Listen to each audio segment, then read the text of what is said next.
মান 1972 থেকে 1975 হোক, 1996 থেকে 2001 হোক, দেশকে ছিনতাই, রাহাজানি, ডাকাতি, অরাজক অবস্থা থেকে মুক্ত কে করেছিল?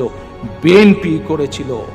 বাকশাল আমলে যে উচ্চ আদালতের বিচারকরা আছেন তাদের চাকরি থাকবে কি থাকবে না সেটি শেখ মুজিব নিজের হাতে নিয়ে এনেছিল। পরবর্তীতে শহীদ রাষ্ট্রপতি জিয়াউর রহমান জনগণের ক্ষমতায় বিশ্বাস করেন, জনগণের শাসনে বিশ্বাস করেন, আইনের শাসনে বিশ্বাস করেন। সেই আত্মবিশ্বাস ছিল বলে সেই ক্ষমতা উনি জুডিশিয়াল কাউন্সিলকে উনি দিয়ে দিয়েছিলেন।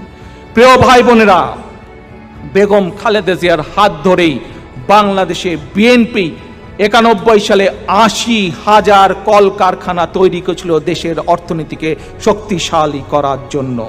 বিএনপি খালেদা জিয়ার নেতৃত্বেই বাংলাদেশকে এমার্জিং টাইগার করেছিল। বিএনপি খালেদা জিয়ার নেতৃত্বে 5,000 টাকার কৃষি লোন মৌকুফ করেছিল, 10,000 টাকার কৃষি ঋণের শীত মৌকুফ করেছিল, 25,000 টাকা পর্যন্ত কৃষি জমির খাজনা মৌকুফ করেছিল। বিনা বেতনে ডিগ্রি পর্যন্ত মেয়েদের শিক্ষা ব্যবস্থা বিএনপি করেছিল। প্রিয় ভাই বোনেরা, বিএনপি পারে বলেই বিএনপি এই কাজগুলো করেছিল। কাজেই আজ যাদের মনে প্রশ্ন বিএনপি পারবে কিনা, বিএনপি অতীতে একবার নয়, দুইবার নয়, অনেকবার করে দেখিয়েছে যে একমাত্র বিএনপি করতে পারে।